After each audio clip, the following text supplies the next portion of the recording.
In Go, some types need to be initialized before you can actually use them. Out of the types that we've looked at so far, maps and slices fall into this category.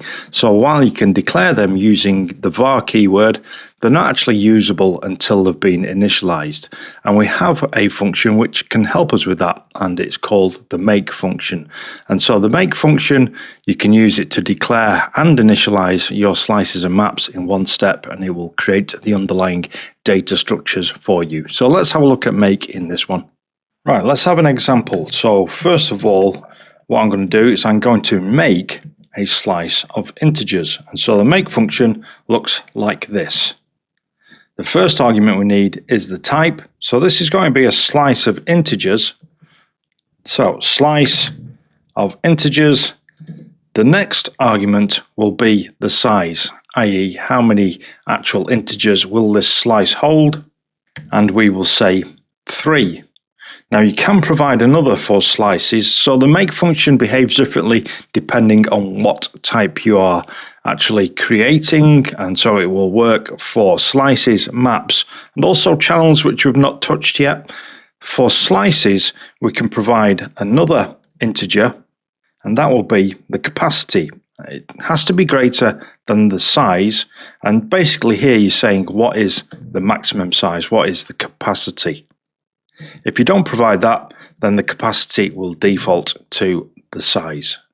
So here we're making a slice, we are initializing a slice of integers to hold 3 integers. Okay, let's go and print out some details about this. So first of all, we're just going to print out the slice as is, and you'll notice that we haven't actually assigned any values to the slice. We've just initialized it and given it a length or a size. So it'll be interesting to see what information this one yields. And then what we're going to do is we're going to print out the length. We can do that with the len function. And remember, we spoke about capacity. We also have a cap function where we can pass numbers, and that will tell us our capacity. And so bearing in mind what I said, if we don't specify a particular capacity, then that will default to the actual size. All right, so let's see what happens here. Go run main.go. Okay, so make initialized a slice containing 3 integers, but we didn't assign any values. And so we get defaults of 0, 0, 0. The length is 3 and the capacity is 3, and those values come from the size which we specified here when we made the slice. So make creates a slice of length 3. All elements are initialized to the 0 value, and the length and the capacity are both set to 3. And just to prove what happens when you actually specify a capacity, if we set the capacity to 5 and go and run this now, then we see different values. So we still get the initialized 0 values for 3 integers. We still get the same length, 3, because that is just the size. But when we actually use the cap function and pass numbers into there, we get told that the capacity is 5, which is what we specified when we made the slice. Okay, let's remove that and let's now have a look at maps. So here I'm making a scores map. Something you need to know about maps is that they must be initialized before you can add entries. So declaring a map without make creates a nil map which cannot be written to. And so if we want to write to a map, this is how we initialize it. So now we can add a couple of scores. So I'll say scores. We'll give a score for Bob. Just the assignment operator, because we've already initialized this map by using make.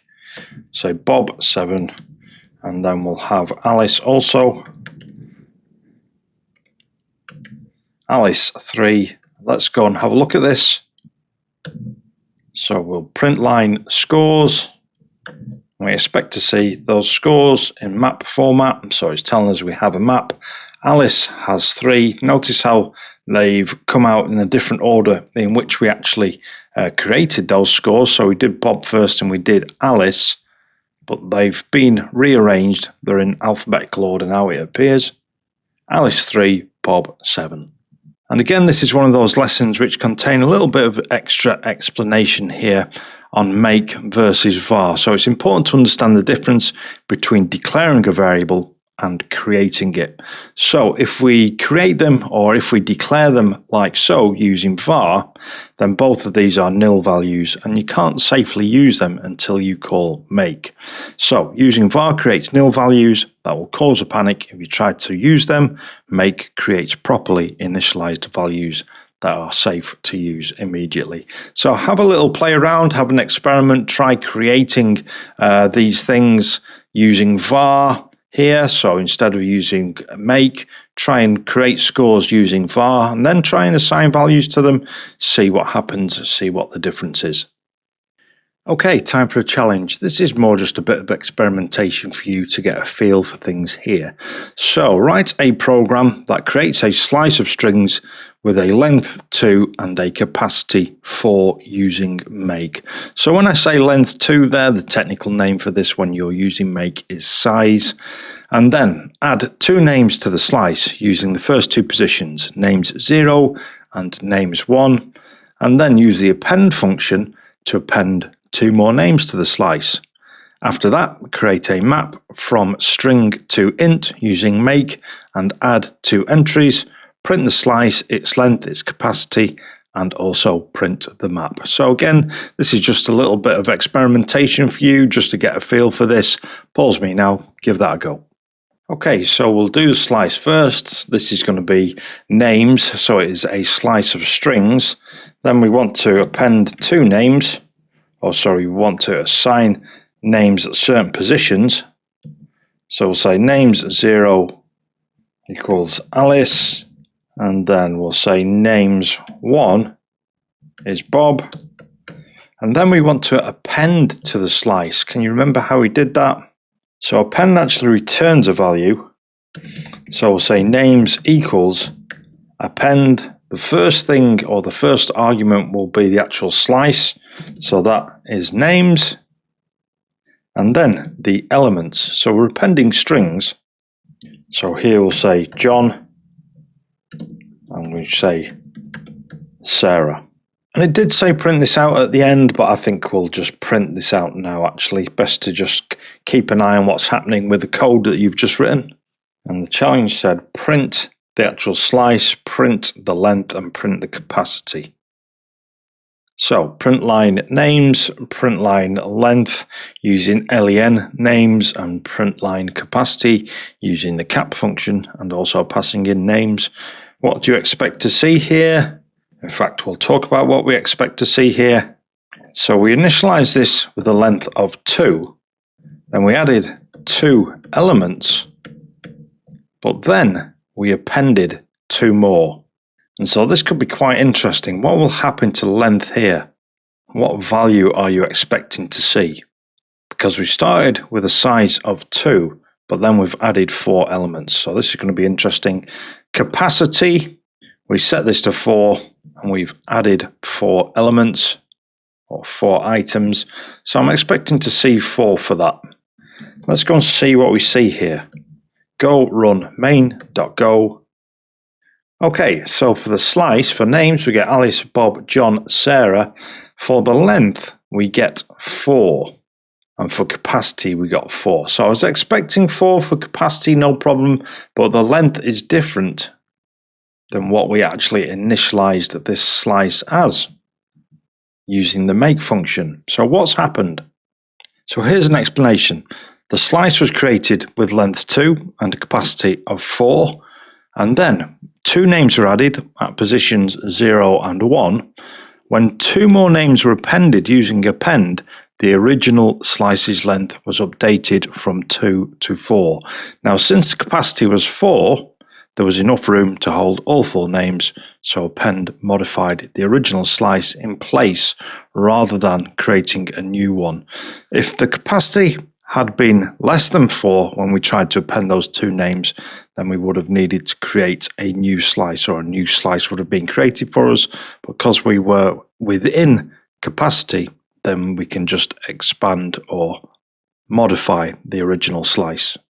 Now, I appreciate that you weren't expected to know this because this is probably the first time that you've done it, but this is why this challenge is more of an experimental one, and you'll discover things as you go along which you might want to question. Okay, so now let's look at the map one. This one's a little bit more straightforward. So we are making a map. We'll use strings as the keys, integers as the values, storing it in a variable named scores. Same as what we did before, just assigning some values to those keys and then printing this out. Let's go and run this. Go run main.go. So as you can see, we get scores map. Alice has 5, Bob has 3. Okay, how did you get on with that one? Hope you managed to give it a go. Hope you discovered something interesting there. Some of these challenges, you'll know what to expect before you run them, but some of them might produce results which you didn't expect or which might surprise you, and that's good. It's all part of the learning process, and it's good to be asking questions if you see things which you didn't expect. Make sure you give the video a like, make sure you subscribe if you want YouTube to show you more Go Bytes, and I'll see you in the next one.